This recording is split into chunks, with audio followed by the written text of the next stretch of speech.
El relato de la vida de Johann Trollmann. Hannover, Alemania, 27 de diciembre de 1907. En el seno de una familia de etnia gitana que había abandonado el nomadismo nace Johann Wilhelm Trollmann. Es un niño escuchimizado y se gana el nombre de Rukeli, que en la lengua de los gitanos centroeuropeos significa árbol joven. Empezó a boxear de niño en el Club Eros de Hannover y poco a poco, gracias a un entrenador judío llamado Erich Seelig, se hizo con un nombre, ganando 4 campeonatos regionales y participando en los nacionales. Estos éxitos le valieron ser seleccionado para los Juegos Olímpicos del 28 en Estocolmo, pero finalmente, por su raza, le fue prohibido participar. En su lugar fue un tipo de hamburgo al que ya había noqueado Trollmann. La excusa que le dieron fue bastante surrealista. Su estilo no era suficientemente alemán. Al año siguiente se trasladó a Berlín y se hizo profesional. A pesar de su escasa corpulencia, compitió en los semipesados y gracias a su velocidad en el ring y a su juego de piernas, pudo hacer frente a auténticos matones.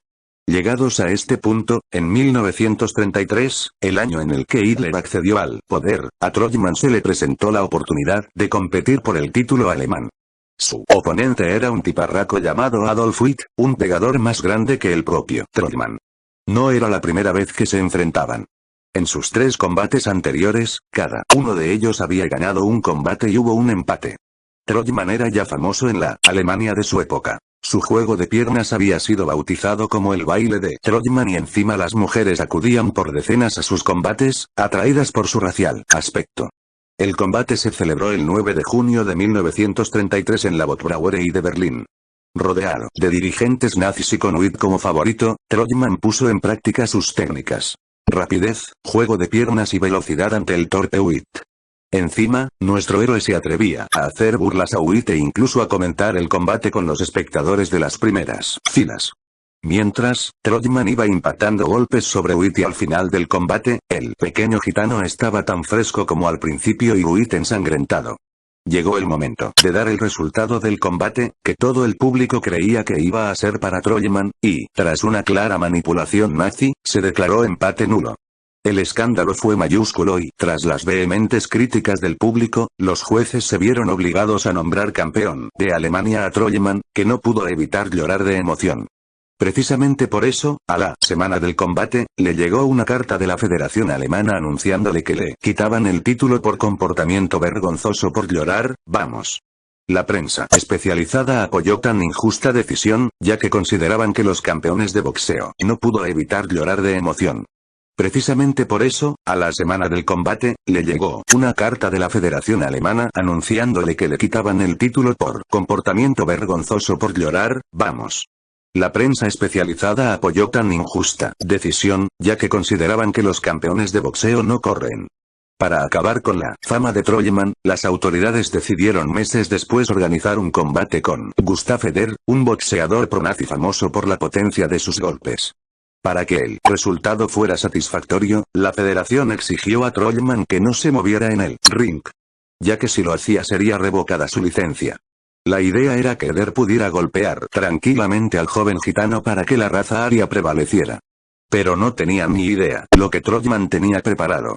Llegó el día del combate y cuando entró nuestro héroe al ring, todo el mundo quedó en silencio. Trollmann se había decolorado el pelo y tenía el cuerpo cubierto de polvos de talco. El mensaje era claro. ¿Así os parece que soy más alemán?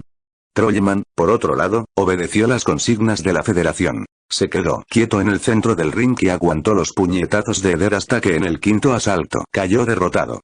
Ese fue, en sentido estricto, el final de Trollmann como púgil profesional.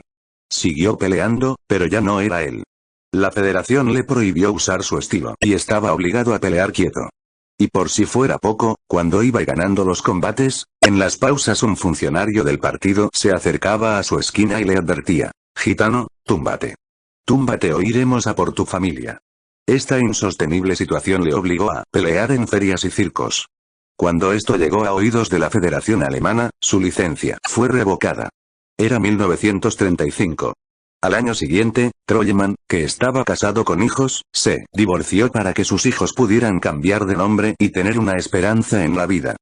Las cosas se fueron torciendo y en 1938, una ley equiparó a los gitanos con los judíos y Trollmann, como muchos otros de su raza, fue esterilizado. Al año siguiente, Johan Trollman fue obligado a alistarse en el ejército y fue enviado al terrible frente del Este, a vérselas con los soviéticos en unas condiciones penosísimas. Sobrevivió, no obstante, a la guerra, y en 1942 pudo disfrutar de un permiso y regresar a Alemania. Pero, las cosas irían peor. Al poco de llegar a casa, la Gestapo lo detuvo y lo envió al campo de concentración de Neuengamme, cerca de Hamburgo. Se convirtió en el preso 721, 1943.